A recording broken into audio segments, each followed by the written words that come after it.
Hello everyone. I want to thank you for coming to our presentation, but before we begin our journey, I would like to establish who our team consists of. Anthony Rosas, Elsie Torres, Stuart Jacome, Eddie Voltaire, and Ariel Lorenzi are on Team Istanbul. The video is a sequel built upon our prior research investigating Turkey on a world, regional, and national scale. Istanbul's history and current society is anthropologically analyzed in order to be implemented into our own individual design proposals. Now we begin our expedition. The story of the Golden Horn begins in the heavens, with the gods Hera and Zeus. Zeus has an affair with Io and turns her into a cow to hide her. Hera finds out and sends a gadfly to drive her mad. In her torment, she is said to have carved the topography of Istanbul with her horns. She crosses the Bosphorus Strait, which translates to Cow Passage. Her grandson, Byzas, names the Golden Horn in honor of Io. He would go on to found Constantinople after the Oracle of Delphi instructed him to settle across the land of the blind. He sails across the Aegean Sea and sees modern-day Kadikoi and determines that there is a much better site across the Bosphorus. When the city is conquered in 1453, the Byzantines sink their treasure ships which gave the waters a golden hue. Today, the sunset has been said to cast the same glow. Different areas man-made landmarks and groundmarks shaped the city's growth and skyline. In the 6th century, Romans built monumental columns inside their forums, using them as orientation devices for land and sea. The most famous was the Constantine column, standing over 60 meters in height. Together with the church's domes of the Holy Apostles and Hagia Sophia, these columns stood in the highest topographic point of the city, while aqueducts cut between the hills, such as the Valerian Aqueduct. The Basilica Cistern is one of at least 200 cisterns in a complex network that distributes water within the city. The water used in the city was a combination of domestic, municipal, and commercial requirements. The Basilica Cistern relied on the Hadrianic Aqueduct and is located 490 feet away from the Hagia Sophia, constructed 5 years after its completion. The chamber is organized by 336 marble Corinthian columns, 2 decorated with Medusa heads to protect the structure, and 1 with a hen's eye, slanted branches, and tears that pay tribute to the slaves that died during construction. In the fall of Constantinople, the city experienced a prolonged rejuvenation period, and the Ottomans quickly transformed it from a Christian one to one reflecting Islamic culture. The Ottomans' tolerant outlook to other cultures made possible the continuation of the construction of churches and synagogues, resulting in districts that still exhibit their religious past. Only 6 hills of old Istanbul were crowned with imperial mosques, while the 7th still hosted the remains of the Mochus cistern. As the city's churches were converted into mosques and many new ones were built across it, the skyline gained a new silhouette of minarets. With construction works becoming more widespread, hammams, schools, Islamic Ottoman social complexes, and palaces were built. The Topkapi Palace is part of the Ottoman Empire typology, built during the 15th century on the first hill of Constantinople, 180 feet above sea level. The palace served as the main residence and administrative headquarters for the sultans, housing as many as 4,000 people while containing many public spaces such as mosques, hospitals, bakeries, and fort courtyards that connected the program and hosted ceremonies and rituals. The palace is an enclave of social interactions and spatial order, privacy, and the territoriality affecting the administrative and social structures of the Ottoman Empire. With the advent of modernization, the skyscraper has become a new topology in the skyline of Istanbul, one that enforces the topographic divide of the Golden Horn. Mainly affecting the view from the Bosphorus, skyscraper clusters are located in Mobonti and Zincirlikuyu, neighborhoods that feature much foreign investment and land development projects. Mixed-use, residential, hotels, and offices are the main uses of these towers, adding a new secular component to the city's skyline of minarets. The development of Istanbul at a larger scale can be characterized by 2 directions, east-west and south-north, respectively markable as quantity versus quality. The 2 bridges crossing the Bosphorus indicated the east-west development, and the majority of the city sprawls along the Sea of Marmara. This is the main area of informal city and Toki projects. The northern direction grows along the Bosphorus into the forest and is home to the more expensive and exclusive developments, such as the skyscraper clusters in Bomonti. Istanbul's major threat is located 9 miles away. The northern Anatolian fault line is estimated to trigger an earthquake of 7.8 magnitude, severely destroying the megacity and displacing its residents.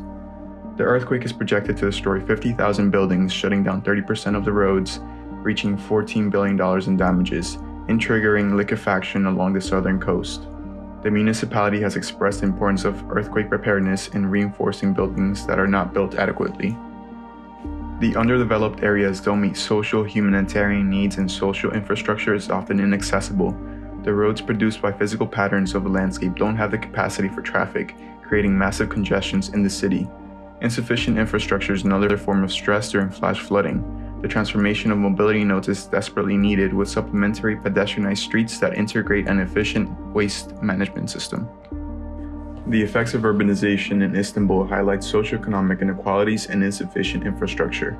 As part of the cleansing project in the 80s, the majority of industrial sites were demolished without any documentation or any urban vision for the reconstruction of public spaces. Majority of the city's renovations and reprogramming have been produced to satisfy the upper middle class, creating entertainment enclaves and gated communities that are indifferent to their surroundings. Urban renewal in the early 2000s increased housing stock for the growing population with fragile materials. The morphology present in 1946 to 1960 was made up of two typologies, inner city and organic. Inner city settlements rose within undeveloped areas of the city, while organic settlements stood outside, with no constraints of urban planning. The Republic of Turkey and Multi-Party Systems Foundation caused the rise of migration, as well as agriculture and industry.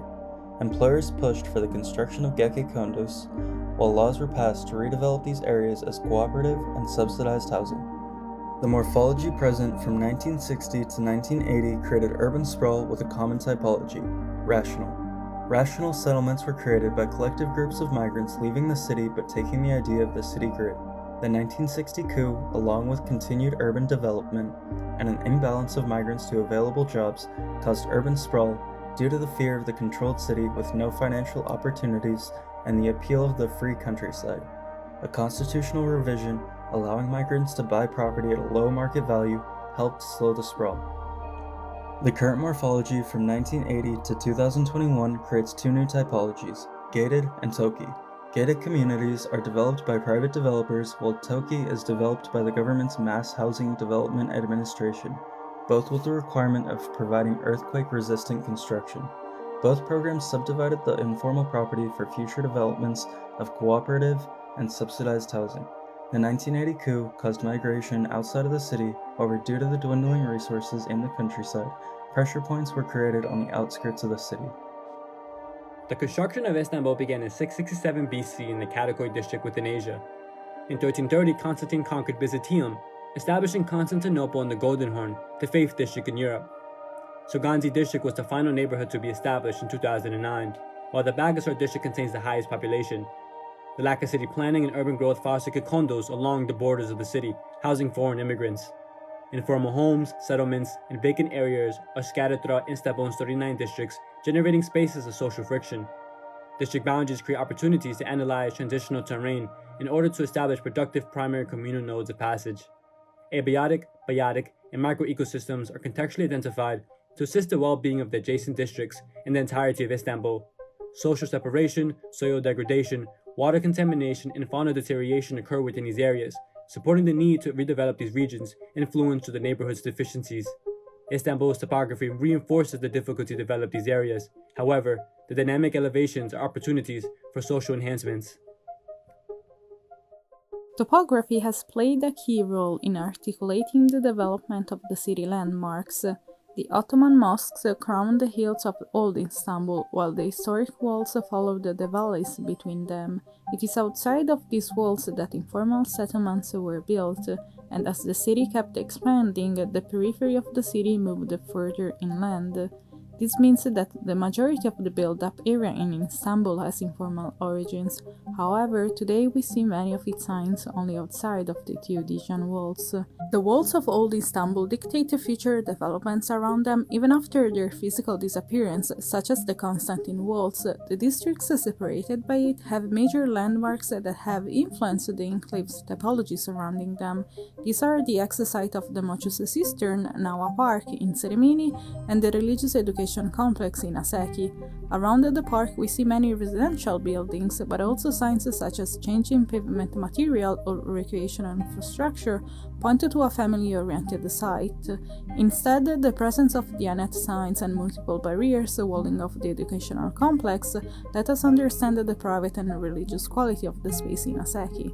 The Helix shipyards are located in the historic Beyoğlu district along the Golden Horn. The data collected within the mile radius of the site reveals the density of the residential urban fabric. Beyoğlu's coast contains port areas, industrial and commercial programs, while the Fatih district exhibits paved parks along the coast. Fatih has the largest and growing population compared to other districts, and the average age of the residents is relatively young, which highlights the potential for high-density residential program in the post-industrial shipyards. Today we are faced with the dire task of mitigating climate change, and the city's materiality can best be viewed as a matter of permeability and surface temperature. Istanbul's Golden Horn area, constructed of a mixture of Byzantine, Ottoman, and modern-day construction methods, has created a city of impermeable surfaces, severely reducing nature's means of recharging groundwater. Buildings, commercial and residential alike, provide little means of reflectivity, instead absorbing solar radiation, increasing atmospheric temperatures. Streets of stone, roads and highways of asphalt and concrete intensify rainwater runoff. Though areas of natural vegetation and soil provide some means of groundwater recharge, it is not enough. Today, Istanbul's groundwater wetness percentage scores below 2%.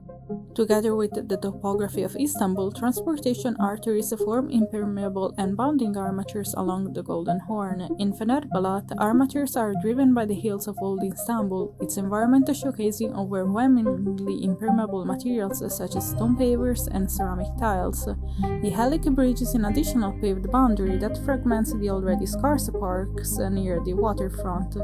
Similarly, in the Halik shipyards, the overlap of transportation nodes and the presence of an industrial waterfront has led the river to be hardly accessible to the communities around it, with the major public green space in the area being the cemetery. This limited accessibility in the waterfront is a common problem along the Golden Horn. The Halik shipyard is located in the Beyoğlu district, established in 1455 by Fatih Sultan Mehmed, once an industrial hub for Istanbul. Currently, our site is utilized to construct and manage the city's public ferries while making the waterfront inaccessible to the public. Across the shipyard, Fenerbahçe faces environmental issues derived from vehicular emissions polluting the air. The Topkapi Palace, Hagia Sophia, Blue Mosque, Halik Metro, Atatürk Bridge, and the Sultan Selim Mosque can be observed from the shoreline. This existing building is adjacent to the Milli Saraylar, a gated mosque constructed to provide a tranquil separation from the Golden Horn, and is utilized for the creation of metal sculptures, naturally establishing a cultural node. The abandoned buildings have predominantly been left untouched, creating a time capsule in Istanbul's rich history and allowing for vegetation to overtake the Ottoman structures. The location of our site is a golden opportunity to become a catalyst for future Istanbul.